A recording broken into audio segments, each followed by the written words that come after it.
Hello, my name is Michael Perelman. I teach economics at the California State University, Chico. This is the third of my talks on economics. The first two are also called Unsettling Economics. I recorded them on a site called Ustream, the letter U, stream.com.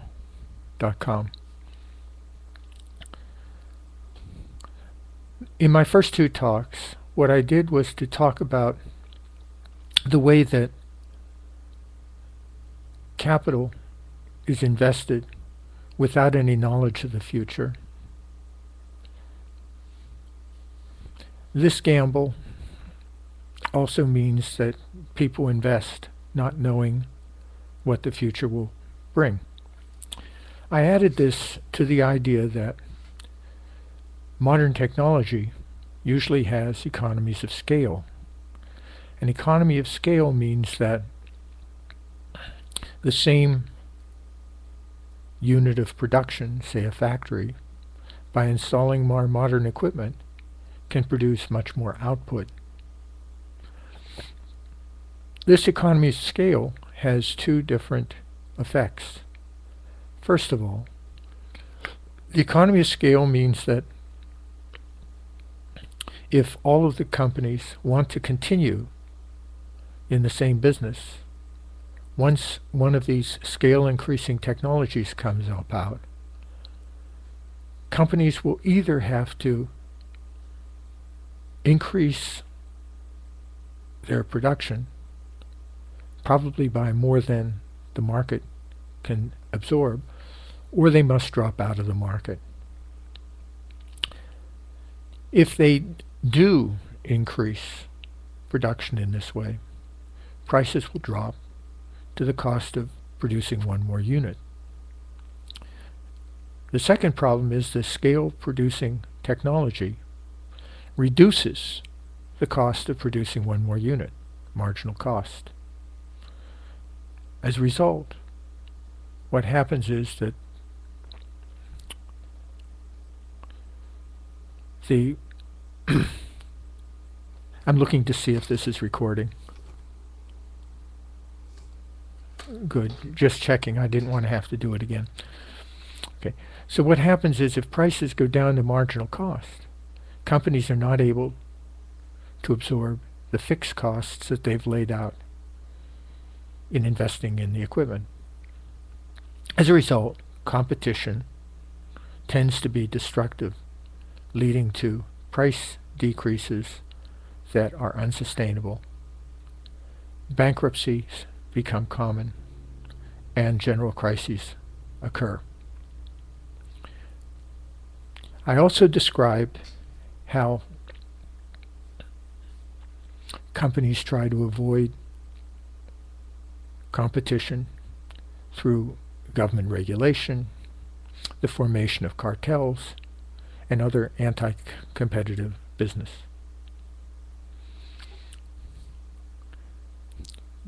There's one other option that I want to address right now, and that is shifting out of production altogether into finance.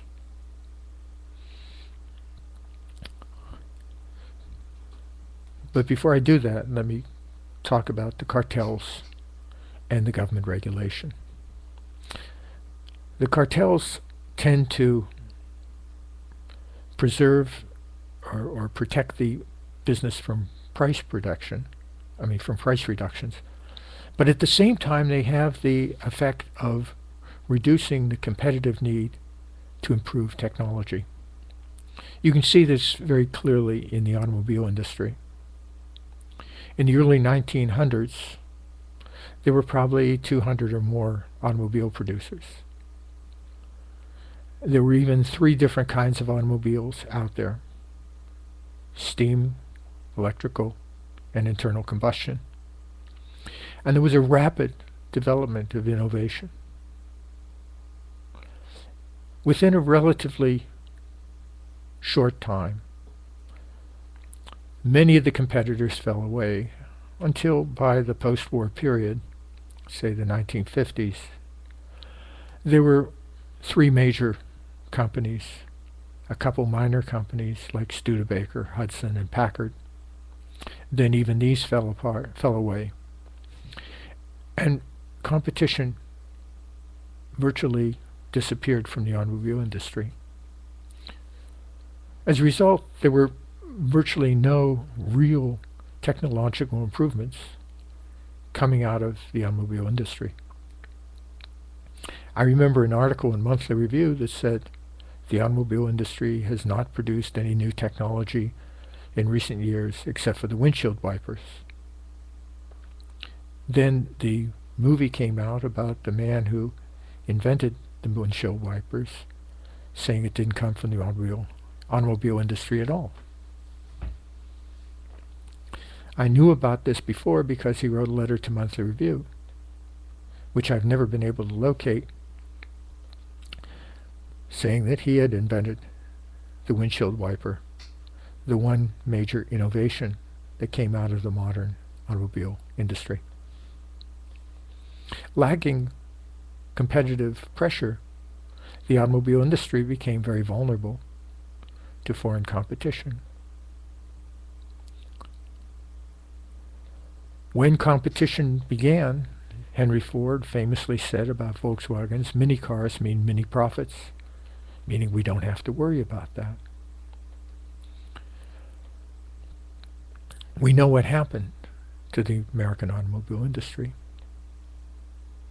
So competition is necessary for technological improvements under capitalism.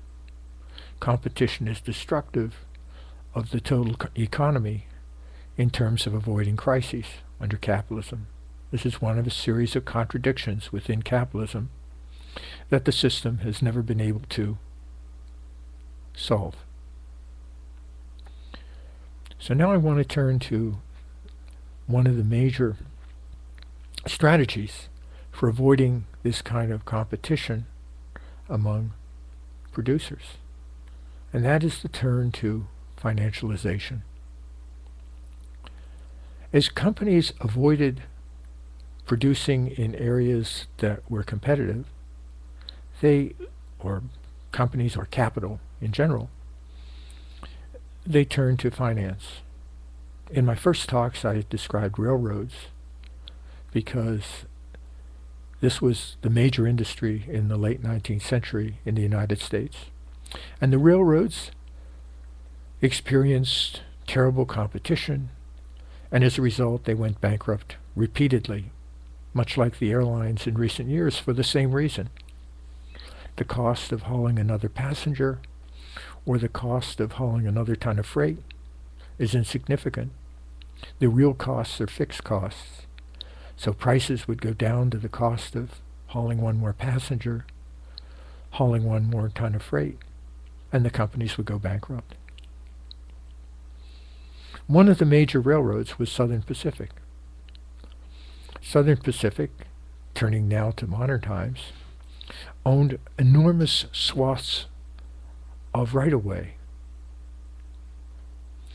And as a railroad, it had to have a fairly sophisticated communication system to make sure its trains didn't run into each other.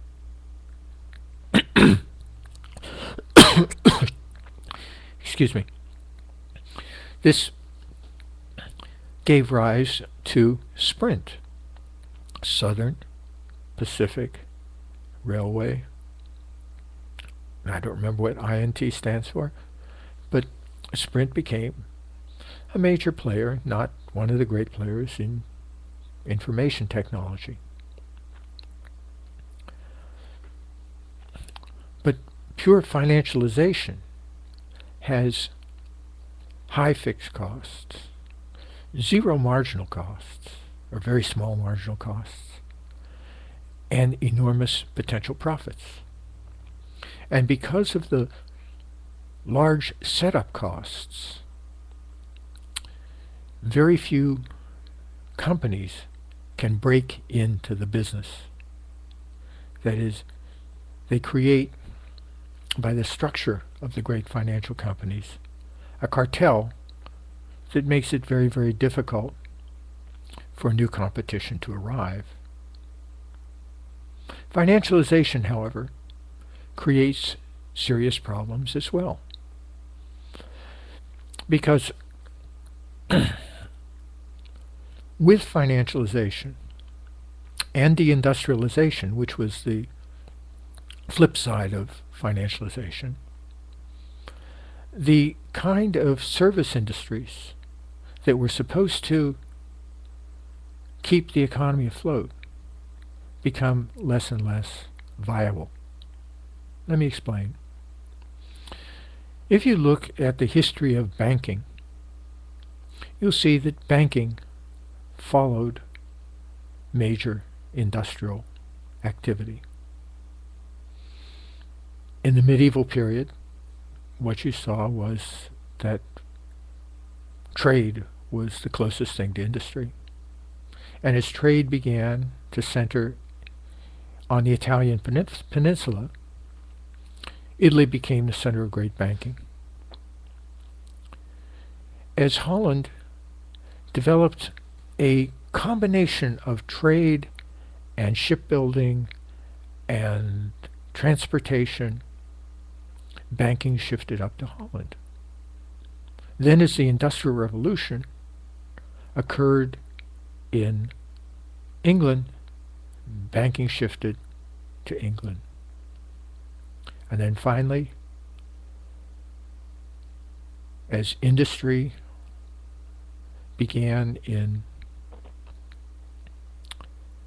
the United States and Germany, great banks began to appear there. As we look a little bit more recently, what we see is that as Japan grew up as a major production superpower, many of the great banks in the world were in Japan. Now we're starting to see the rise of larger and more powerful financial institutions in China, and I presume this tendency will continue as long as China continues to grow. Now, the theory behind financialization was a theory that began to become popular in the 1940s, and that was that economies went through natural stages, beginning first with agriculture, or maybe hunting and gathering, and then from agriculture they shifted into manufacturing, and then finally the successful economies shifted into services. Based on this, the United States economists tended to say that services will be sufficient and will be actually the best way to power the future American economy. And this was based on two different ideas. The first idea was that we're Americans, we're smarter than other people. They don't know how to provide the same services.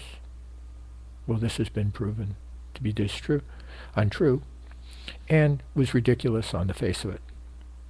Second was the idea that the United States had the greatest system of higher education in science and technology, and for that reason we would have a leg up. But of course now we see that we have been shortchanging higher education. And our brief period as a leader in science and technology actually came from two accidents. First, the rise of the Nazis provided the U.S. with an enormously valuable flow of expatriate German scientists. Second, with the GI Bill, universities expanded greatly to take in populations that never would have previously had access to universities. Funding was generous, and the American universities began to flourish until in the early